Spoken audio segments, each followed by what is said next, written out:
Bonjour à tous, merci pour cette présentation qui est déjà très riche et très exhaustive. Alors avec Pierre-Emmanuel Brugeron, on va essayer de réfléchir à cette question. Quelle éthique finalement pour le secteur de la communication, pour nos métiers, pour les métiers de la communication et de la médiation? On va aborder ça chacun de manière un petit peu différente, mais on s'inspire dans nos deux cas de notre pratique de l'éthique, vraiment de la réflexion éthique vivante à l'espace éthique, c'est-à-dire qui s'enracine dans les comités d'éthique à l'hôpital, dans les différentes structures du médico-social, que ce soit auprès des personnes âgées, auprès des personnes précaires, des personnes en situation de handicap, etc. Donc voilà, on vient de là, hein, on est chargé de cette tradition de l'éthique vraiment en acte. Alors, quand on parle d'éthique dans les métiers de la communication, il faut savoir que on ne parle pas tout à fait le même langage avec les métiers, avec ce qu'on appelle éthique dans les métiers de la communication, où on va avoir tendance à parler des valeurs des dirigeants, de la culture d'entreprise. Finalement, c'est ça l'éthique d'une entreprise. Finalement, au sens premier des comportements, enfin de l'éthique comme ethos, comme les comportements, les modes de vie, la manière dont on veut se comporter dans l'entreprise, dont l'entreprise doit pouvoir se mouvoir dans son espace social, dans son espace économique, euh, quels sont ses objectifs, quels sont ses moyens, etc.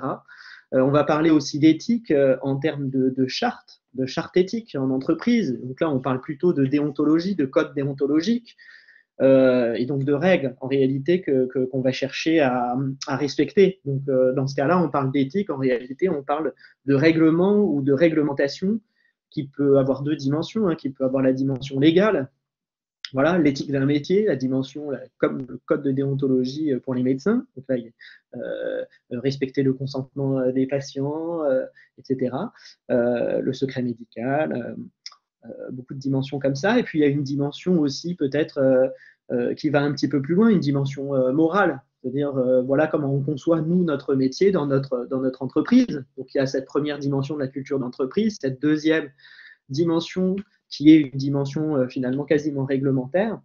On peut parler aussi d'éthique comme d'un argument commercial, avec une utilisation plus ou moins publicitaire. C'est là qu'on va parler de manger éthique, de voyager éthique, de se laver éthique, etc., de s'habiller éthique, la mode éthique, etc. Donc là, c'est finalement une logique de label quasiment qu'on va essayer de développer. Et il s'agirait de savoir ce qui se cache derrière ce mot éthique. Qu'est-ce qu'on entend par la mode éthique, par exemple. Et puis enfin, enfin en tout cas, il y en a peut-être d'autres, mais j'identifie une quatrième figure de l'éthique dans les métiers de la communication, à première vue, comme ça, en y regardant un peu de loin, c'est l'éthique comme quasiment l'équivalent du management, c'est-à-dire l'éthique comme soft power permettant de normaliser des comportements au sein d'une entreprise, euh, euh, faire de la médiation, donc tout ce travail de médiation qui est aussi très ancré à l'hôpital ou dans le médico-social. Donc il y a vraiment ce travail d'essayer de fluidifier les relations sociales au sein de l'entreprise. Donc c'est la quatrième dimension de l'éthique pour moi. Alors, nous, avec Pierre-Emmanuel, hein, je le répète, on vient de cette tradition de l'éthique médicale. Alors, qu'est-ce qu'on entend dans l'éthique médicale et la manière dont ça peut se transposer justement dans les métiers de la communication? Qu'est-ce qu'on entend par l'éthique? Alors, l'éthique, on la distingue pour notre part de la déontologie, alors, puisque, et de la morale, parce que la morale, c'est une suite de règles hein, qui sont édictées et qu'il s'agit de respecter. Alors que l'éthique, ben justement, c'est un questionnement autour de la morale. C'est à partir du moment où on n'est plus dans la certitude que nous offre la morale d'agir bien, mais au moment où on ne sait pas si on agit bien, précisément, où on se pose des questions. Et donc, l'éthique intervient dans un moment, non pas de certitude, mais d'incertitude. C'est aussi un rapport aux autres. C'est pour ça qu'on fait de l'éthique dans des comités, c'est-à-dire elle ne peut se faire que de manière interdisciplinaire, à la rencontre de différentes professions, de différents intérêts, de différentes positions sociales qui permettent d'envisager une question de la manière la plus large possible. Et puis, c'est pas, et là, c'est là que dans les métiers de la communication, c'est pas forcément évident, c'est que l'éthique, finalement, On n'aborde pas les choses par la solution, mais on aborde les choses par le problème. Alors, c'est bien d'arriver chez un client ou d'arriver voir son patron ou d'arriver en allant voir ses collègues et en soulevant des problèmes. Mais c'est délicat en termes de structure de résolution. Voilà, c'est une question en tout cas qui se pose, c'est se rendre sensible à un certain nombre de choses qui semblent aller de soi et qui en réalité ne vont pas de soi et posent problème et peuvent nous permettre de faire un pas de côté parfois, et un pas de côté salutaire souvent. Alors, comment est-ce qu'on travaille? Alors, qu'est-ce que c'est que l'éthique par rapport à ça? L'éthique, c'est un questionnement sur nos pratiques professionnelles, des valeurs qu'elles charrient, autour de leur finalité et autour des conséquences qu'elles peuvent avoir quand on les pratique d'une manière ou d'une autre. Alors, c'est pour ça que l'éthique, elle engage énormément la responsabilité du communicant. Je vais vous donner des exemples concrets pour ne pas rester dans l'abstrait comme ça. Mais vous allez voir qu'il y a des choses très concrètes, par exemple, autour des enjeux éthiques de la communication sur la vaccination au Covid-19, par exemple. Je vais vous en parler un petit peu, puis je vais passer assez vite et on pourra y revenir dans les questions si vous voulez, parce qu'il y a tellement de choses à dire sur ce sujet.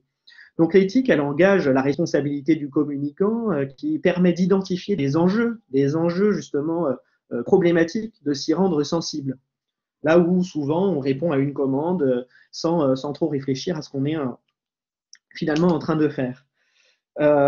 L'éthique, elle permet de questionner nos pratiques, mais elle questionne nos pratiques à une méthode bien particulière qui relève de la médiation, qui relève du dialogue, qui nous permet, non pas, comme le disait un intervenant tout à l'heure, de trouver nécessairement un consensus, mais aussi de permettre de faire une cartographie des positions qui sont en jeu, se mettre d'accord sur nos désaccords. Ce n'est pas uniquement l'idée de se dire que l'éthique va être une solution à tout, mais souvent, elle nous permet de nous repositionner de manière intelligente dans un contexte de controverse. Alors, si on prend par exemple ce questionnement autour des métiers de la communication dans les vaccins, voilà, sur cette question du vaccin. Bon, il y a énormément de questions qui se posent. Il faut se rendre sensible à ces questions. On ne peut pas avancer en les ignorant. Sur le contenu des informations, il y a une incertitude scientifique. On le voit aujourd'hui, comme on le rappelait tout à l'heure, avec la suspension du vaccin AstraZeneca, et peut-être que cette suspension va être elle-même suspendue dans les heures à venir. Donc, voilà, c'est peut-être déjà le cas. Je n'ai pas regardé les informations. Donc, quelles sont les informations faciles à transmettre? Il n'y en a pas. Comment on peut faire circuler des informations qui peuvent être contradictoires? Comment on peut communiquer dans l'urgence quand les réglementations changent très souvent? Il y a aussi le problème de la dilution entre l'information scientifique, l'information politique, l'information médiatique. Voilà, un médecin sur un plateau de télévision peut donner une information médicale et une seconde après son avis sur les mesures à mettre en œuvre, qui va être un avis de nature politique. Ou sur le développement de l'économie. Voilà. Est-ce qu'il faut arbitrer entre la croissance économique et les mesures sanitaires? Ça, c'est un raisonnement qui échappe au raisonnement de la médecine, précisément. Donc, il y a ce glissement qui est complexe. Le tout, évidemment, dans un contexte de défiance de plus en plus forte des citoyens. Alors, comment communiquer dans ce contexte? Ça pose énormément d'enjeux éthiques. L'éthique, en tout cas, la pratique de la réflexion éthique peut nous aider à démêler un certain nombre de ces sujets. Par exemple, sur les valeurs de la communication, sur cette question du vaccin anti-Covid-19. Qu'est-ce que c'est que la confiance? Qu'est-ce que c'est que restaurer de la confiance? On va dire, on restaure la confiance en donnant une information fiable, loyale et transparente. Mais on peut rentrer dans chacun de ces sujets. Qu'est-ce que c'est qu'une information fiable? Qu'est-ce que c'est qu'une information loyale? Qu'est-ce que c'est que la transparence dans un contexte où précisément on ignore énormément de choses encore de cette maladie, de son développement? Voilà, il y a une question. Est-ce que la transparence, c'est de donner absolument toutes les informations, quitte à noyer les récepteurs de ces informations sous des informations scientifiques beaucoup trop techniques? Est-ce que la loyauté, ça revient à parler de notre incertitude ou au contraire de ne parler que de ce dont on est certain? Enfin, voilà, on pourrait discuter longtemps de ces questions.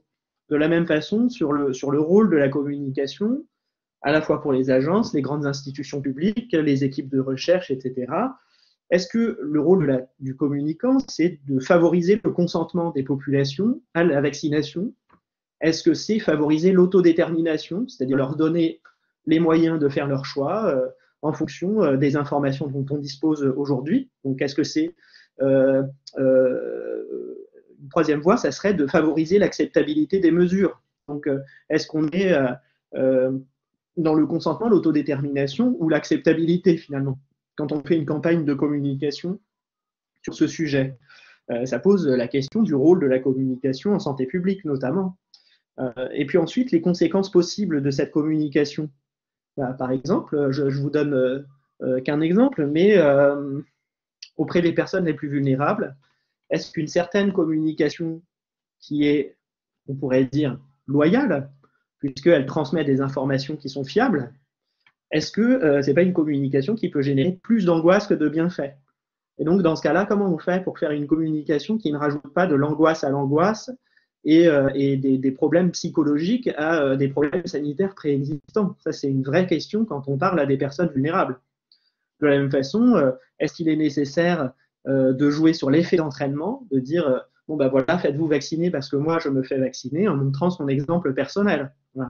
Est-ce que c'est une mécanique qui est recevable, une mécanique qui ne joue pas sur la rationalité ou sur l'autodétermination, mais qui joue davantage sur l'exemplarité? Voilà, ça c'est des vraies questions qu'on peut se poser quand des questions éthiques qu'on peut se poser quand on fait de la communication.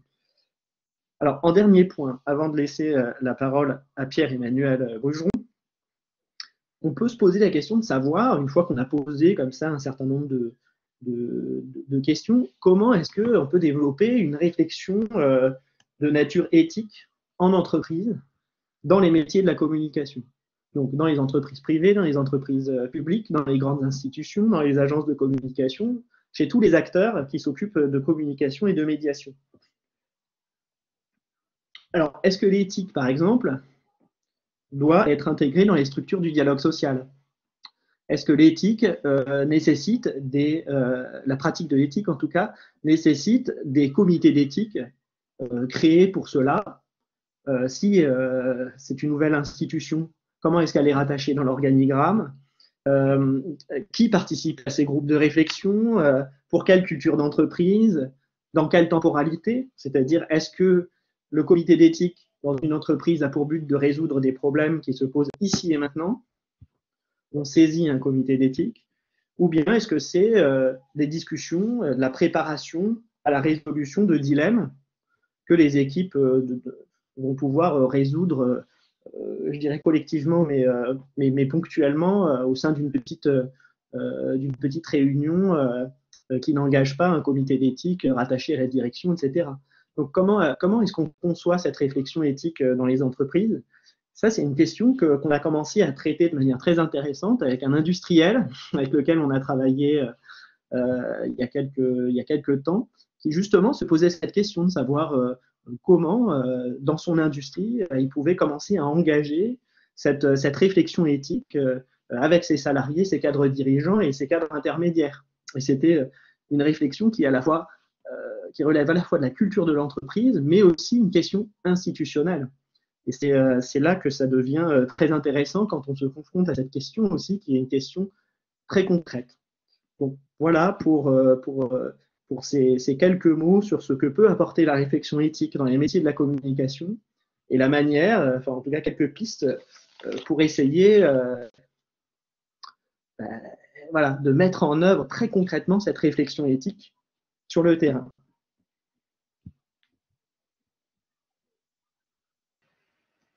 Merci pour cette première intervention.